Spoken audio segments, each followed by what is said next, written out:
Zojirushi is the rice cooker that everyone tells you to buy. But is it worth the ridiculously high price? Or are the cheaper brands just as good? To find out, I tested Zojirushi against 7 other rice cookers. I cooked over 50 batches of rice, including small, medium, and large batches of white rice, brown rice, and sushi rice. I also tested the quick cook mode, soft and hard texture settings, the keep warm function, power consumption, and the non-stick coating durability. For every batch, I looked at the texture, stickiness, grain separation, moisture, and whether the bottom overcooked or turned mushy. I also compared details including cook time, controls, water markings, cord length, size, cleanup, and cabinet clearance. In this video, I'll show you what Zojirushi does best, the flaws that you need to know before buying one, and whether cheaper rice cookers can match or even beat it. For the first test, I cooked 3 batches of white rice in the Zojirushi and in the 7 other rice cookers. In each one, I made a small batch, a medium batch, and a large batch. I used the same long grain white rice, I rinsed it the same way, used the same bottled water, and followed each brand's water markings. The Zojirushi did exactly what you'd hope an expensive rice cooker would do. The medium and large batches came out excellent.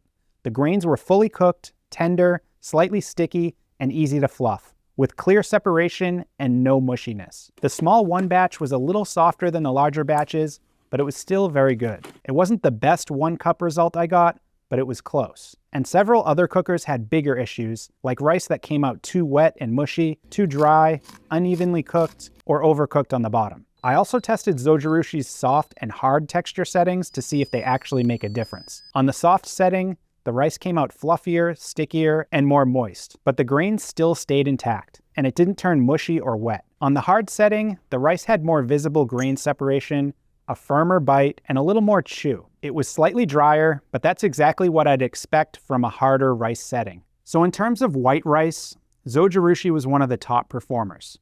But things got more interesting when I tested other types of rice. Before I get into that, I want to quickly thank Quince for sponsoring this video. If you're not familiar, Quince makes high-quality essentials across clothing, accessories, and home decor. They work directly with manufacturers to cut out the traditional retail markups. They sent me a bunch of pieces from their men's collection, and I've been really impressed. The Flow Knit Performance Half Zip is super soft and lightweight. The 100% European linen long sleeve has that classic, relaxed summer look. It's breathable, lightweight, and looks good with shorts or pants. I also got the Flow Knit Breeze Polo in 2 colors, plus the organic cotton chambray short sleeve, the Pro Peak Polo, and the ProTech golf pants, which have 4-way stretch that dress up or down easily. I'm not someone who loves shopping for clothes. I just want something that fits well, looks good, and doesn't go out of style in 6 months. That's exactly what I like about Quince. Everything is well made out of high quality materials, and it's surprisingly affordable. If your wardrobe needs an upgrade, click the link in the video description or scan the QR code to shop these items and many more. They offer free shipping and 365-day returns. After testing long grain white rice in different batch sizes, I also tested brown rice and sushi rice in each cooker. With brown rice, the Zojirushi was fine, but not great. The grains were tender and evenly cooked, but they were softer and clumpier than I prefer. The Cookware rice cooker did noticeably better in this test. Its brown rice came out tender and evenly cooked, with better grain separation and no mushiness. I also tested sushi rice, which is a medium grain white rice that's naturally stickier than long grain rice. That extra stickiness helps it hold together for sushi, rice bowls, and other dishes where you want the rice to clump slightly without turning mushy. Zojirushi did extremely well here. The rice was sticky enough to hold together, but it didn't turn out wet, gummy, or mushy. A few other rice cookers matched Zojirushi in this test, but several came out too wet or mushy. During all of these tests, one of the key things I measured was cook time, and that was one of Zojirushi's biggest drawbacks. For the small 1-cup batch of white rice, Zojirushi took 49 minutes, which was the slowest of the group. For the medium 3-cup batch, it took 53 minutes, which was also the slowest. And for the large 5-cup batch, it took 59 minutes, which was tied for the slowest. Brown rice was the biggest difference.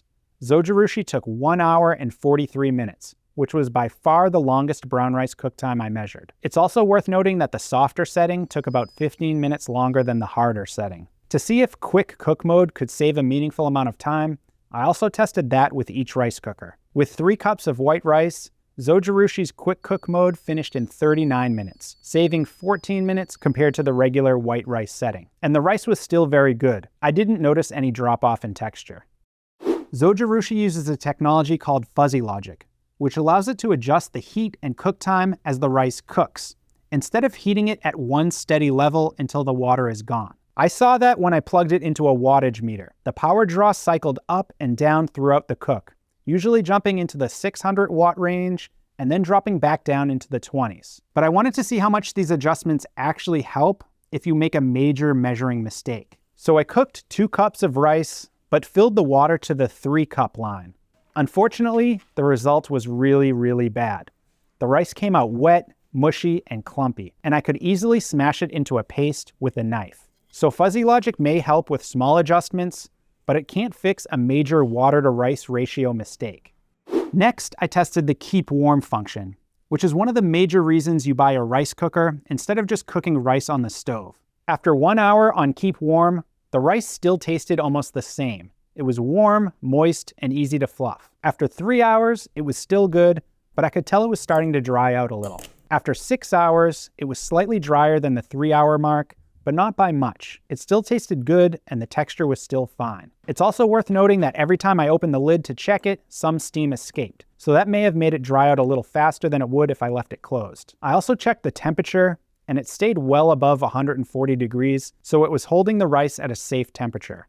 Besides these test results, Zojirushi also got a lot of the little design and usability details right. The lid opens smoothly instead of snapping up and shaking the whole cooker. The inner lid is removable, so you can clean it in the sink, and it also gives you easier access to wipe down the areas around the lid and steam vent where starch and condensation can build up. And the water markings are white against a dark background, which makes them much easier to read than the engraved markings on some of the other bowls. I also like that the inner pot has handles. You can lift it out while it's still hot, and the handles force you to place the pot in the right direction so the water markings face you. The retractable cord is also a nice touch, and it was the longest cord I measured. The inner pot has a PTFE nonstick coating, which makes cleanup easy, but it also means you need to be careful. I gently rubbed the surface with a metal fork, and the coating had visible scratches. So if you buy this, treat the bowl like a nonstick pan.